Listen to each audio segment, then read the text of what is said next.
A moderate state is a scenario in which Pakistan pursues some gradual improvements in the quality of its governance, in its opening to the world, in its relationship with India, and finds a stable or more effective balance between civilians and military in charge of the country. It's a country where you'll see economic growth and gradual move for many Pakistanis out of poverty and into something that looks more like a middle-class, sustainable economic future. A moderate Pakistan emerging is certainly the most hopeful, and in fact, today is the most conceivable in some respects. I think that there's tremendous interest on the part of India to see that happen, on the part of the United States to see that happen, on the part of China to see that happen. Without some very serious external pressure, I don't really see Pakistan taking on that trajectory, because the internal ability to do so is so constrained by the army and the army's image of what Pakistan's key interests are. So I'm not optimistic about that outcome at all. I think there are various things that the United States can and should do to move Pakistan in a different direction. One is to give even greater importance to the social and educational problems that the country faces. Another is to indicate our preference for a civilian-ruled government. And another would be to encourage better India-Pakistan relations.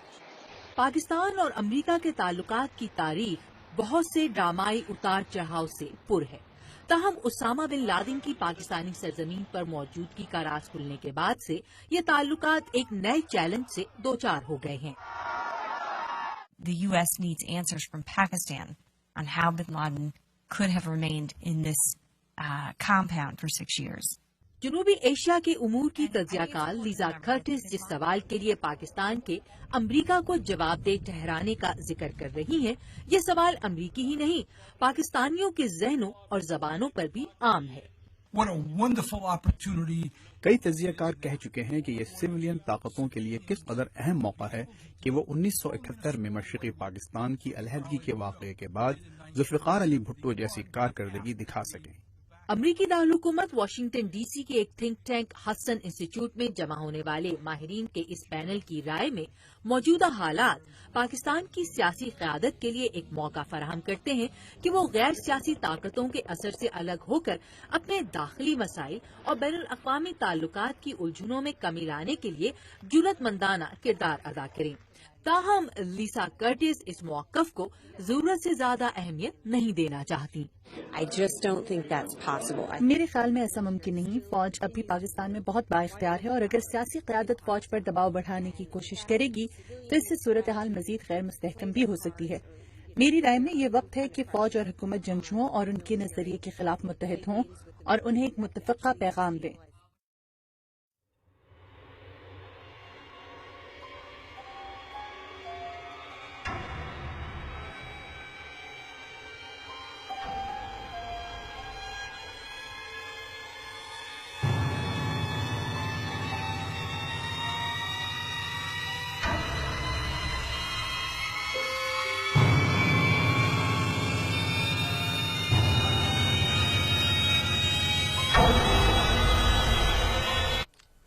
Well, Neil, I think as far as the nuclear issue is concerned, we have to put it in the following perspective. It's not Pakistan's nuclear weapons that are really the problem here. It's the use of, or the misuse of these unregulated fissile materials, plutonium, enriched uranium, uranium waste, plutonium waste, things of that nature.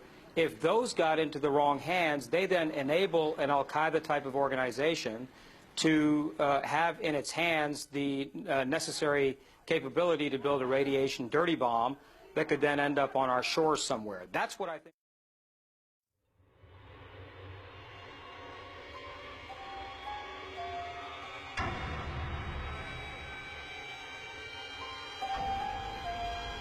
And whether there is consensus on who is a Muslim in Pakistan, because there has never been a consensus on that.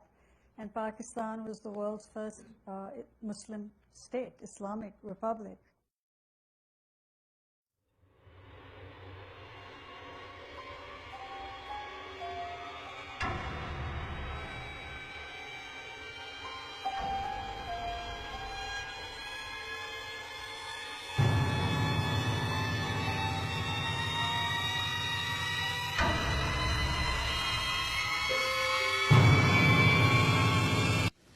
Those of you who heard me before here, and I have been associated with Hillel in the Islam project of Hudson Institute.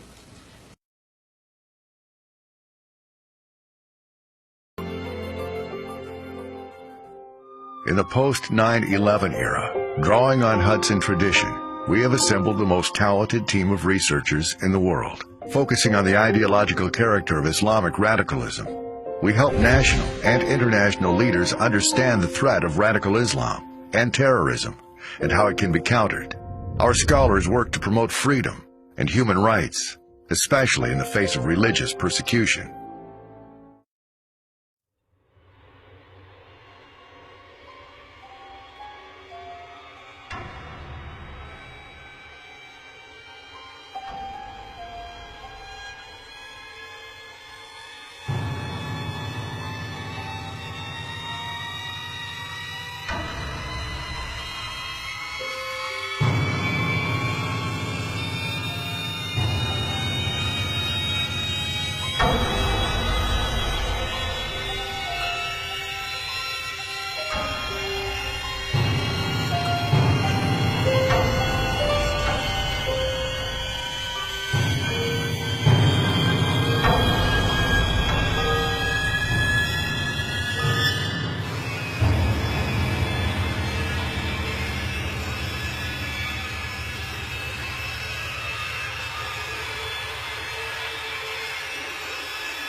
This is what is constantly preoccupying the minds of congressmen and the US taxpayer.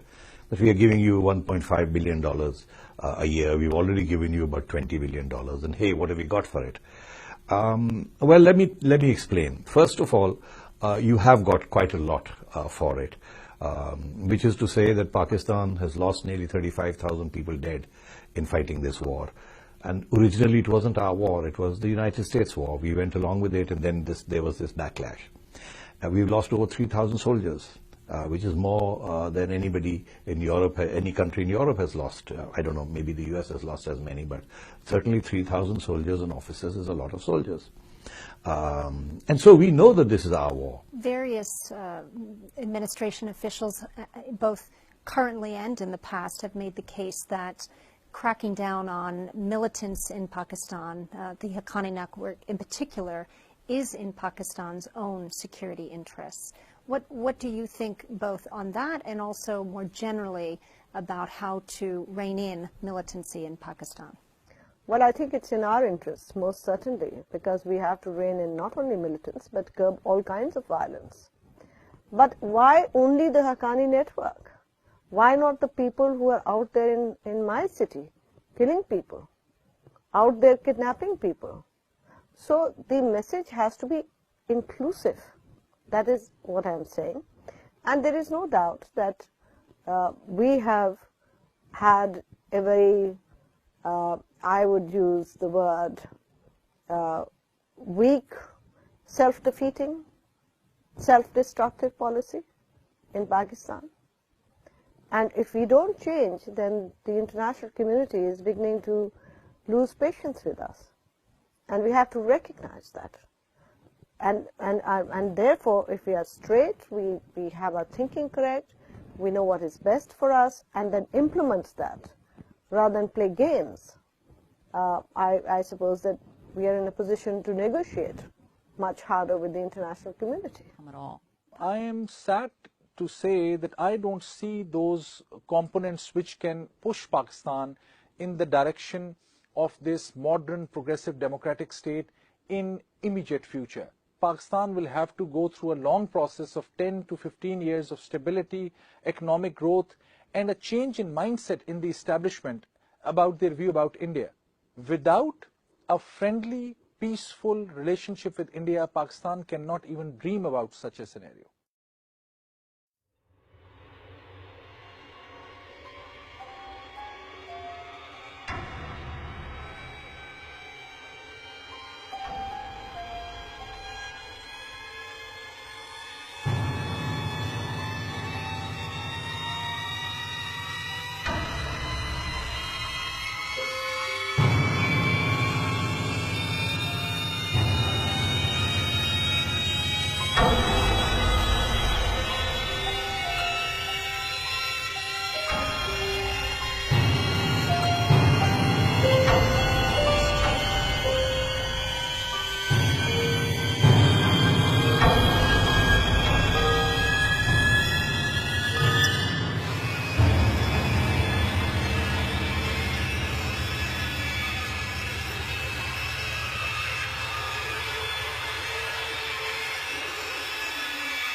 کیا ہم پاکستان کو محض ایک theocratic state بنانا چاہتے ہیں؟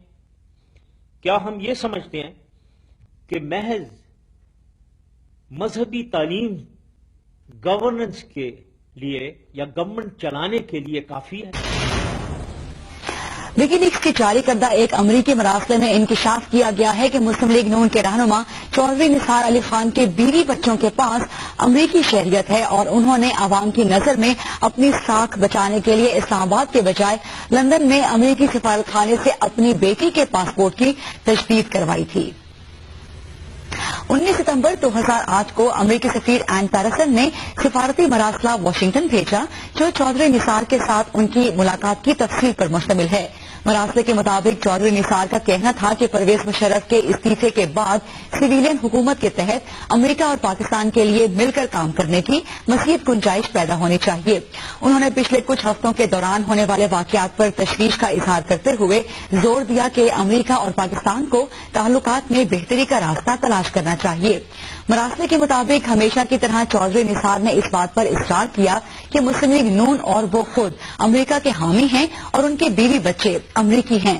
انہوں نے تسلیم کیا کہ وہ اپنی بیٹی کے پاسپورٹ کی تجدید کروانے لندن میں امریکی سفارت خانے گئے تھے کیونکہ وہ نہیں چاہتے کہ انہیں اسلام آباد میں امریکی سفارت خانے میں دیکھا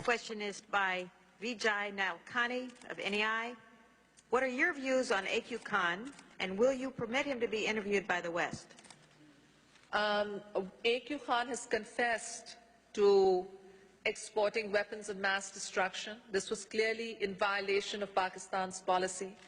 My government and I had worked with President Bush 41 on a program with regard to Pakistan's nuclear assets, and under that we had committed, actually I had committed here in the halls of Congress, that Pakistan would not export nuclear technology. And when I made that commitment that Pakistan would not export nuclear technology, I did it not only on behalf of the political government in Pakistan, I did it after developing a consensus with the military and with the president, the then president of Pakistan. And so A.Q. Khan's export was a clear violation of Pakistani law. He has fallen on his sword and taken the blame. Many Pakistanis are cynical about whether A.Q. Khan could have done this without any official sanction. My party has called for parliamentary hearings into the nuclear export by A.Q. Khan to determine whether he was solely liable for it or whether there were others who were involved with him. While we